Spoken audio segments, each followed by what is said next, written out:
Assalamualaikum warahmatullahi wabarakatuh. Perkenalkan, nama saya Nadia Kusuma Dewi dengan NIM 245. Kemudian ada teman saya Indah Aryani dengan NIM 222. Kemudian ada Pranata Lenggo dengan NIM 235. Kemudian ada Karinah Dian dengan NIM 243. Dan ada Fezi Amelia dengan NIM 251 dari kelompok 8 kelas EAB akan mempresentasikan materi mengenai analisis dan nilai ekuitas. Untuk yang pertama, itu yang kita bahas adalah pengertian dari analisis ekuitas. Apa sih analisis ekuitas itu? Analisis ekuitas merupakan proses evaluasi kinerja keuangan dari suatu perusahaan yang meliputi kualitas laba dan prospek keuntungan perusahaan untuk menentukan nilai wajar atau intrinsic value dari suatu saham. Sedangkan nilai ekuitas atau intrinsic value sendiri itu merupakan nilai wajar dari saham perusahaan yang dihitung berdasarkan estimasi laba dan risiko yang telah disesuaikan tanpa memperhatikan harga pasar saham saat ini. Materi selanjutnya akan dijelaskan oleh teman saya. Baik, materi yang selanjutnya itu terkait earning persistent. Earning persistent adalah kemampuan laba untuk berlanjut di masa depan. Di sini laba yang persisten itu mencerminkan kinerja operasional berkelanjutan dan lebih berguna untuk evaluasi ekuitas.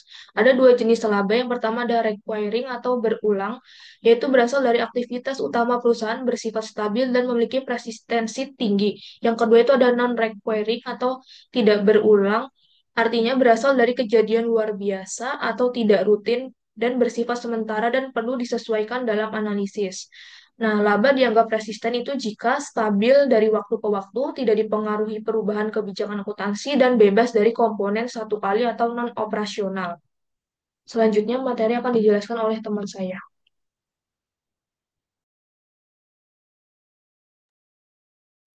Selanjutnya ada earning based valuation. Earning based valuation adalah metode penilaian nilai ekuitas perusahaan berdasarkan laba atau earnings yang dihasilkan, baik sekarang maupun proyeksi masa depan dengan menggunakan rasio pasar seperti price to earning atau melalui model valuasi berbasis laba seperti model residual income. Tujuan utamanya adalah mengestimasi nilai intrinsik saham berdasarkan potensi laba perusahaan yang berkelanjutan. Terdapat dua pendekatan dalam earning based valuation. Yang pertama itu yang akan saya jelaskan yaitu valuation using multiples atau valuasi menggunakan rasio pasar. Yang pertama tuh ada rasio PR rasio, yaitu rumusnya ada price per share dibagi earnings per share. Ini tuh untuk mengukur berapa kali pasar menghargai laba perusahaan. Terus ada PB rasio, itu price dibagi book value. Ini untuk perusahaan berbasis aset seperti contohnya itu ada manufaktur. Terus ada PS rasio atau rumusnya price dibagi sales. Itu contohnya untuk perubahan dengan laba negatif tapi memiliki potensi penjualan. Terus ada PCF ratio, itu tuh rumusnya price dibagi operating cash flow. Ini tuh alternatif bila laba dipengaruhi earning management. Valuasi berbasis rasio mudah diterapkan tetapi harus mempertimbangkan kompatibilitas antar perusahaan, kualitas laba dan siklus industri dan tren pasar. Selanjutnya akan dijelaskan oleh teman saya. Baik, yang selanjutnya ada residual income model atau REM. Jadi menurut Supramaniam, ini adalah metode evaluasi berbasis laba bersih yang dikurangi dengan biaya modal atas ekuitas atau cost of equity. Jadi formula dasarnya atau rumusnya itu adalah RI sama dengan net income dikurang equity capital dikali cost of equity. Atau dalam bentuk lain, itu ada R RIT sama dengan ROET dikali equity T dikurang satu dikurang R dikali equity T dikurang satu, di mana RIT itu adalah residual income pada periode T, kemudian ROE adalah return on equity pada periode T, kemudian R adalah cost of equity atau tingkat pengembalian yang diharapkan investor, kemudian equity T dikurang satu adalah ekuitas pada saat awal periode T. Nah, residual income model ini cocok untuk perusahaan dengan dividen tidak stabil, menghindari distorsi dari arus kas, dan lebih relevan untuk perusahaan yang belum membayar dividen tetapi memiliki laba. Untuk materi selanjutnya akan dijelaskan oleh rekan saya. Baik, untuk materi yang selanjutnya itu mengenai earnings and forecasting for valuation. Jadi dalam proses penilaian nilai ekuitas atau valuation, laba ini merupakan input utama yang digunakan untuk memproyeksikan kinerja masa depan dan menghitung nilai intrinsik saham.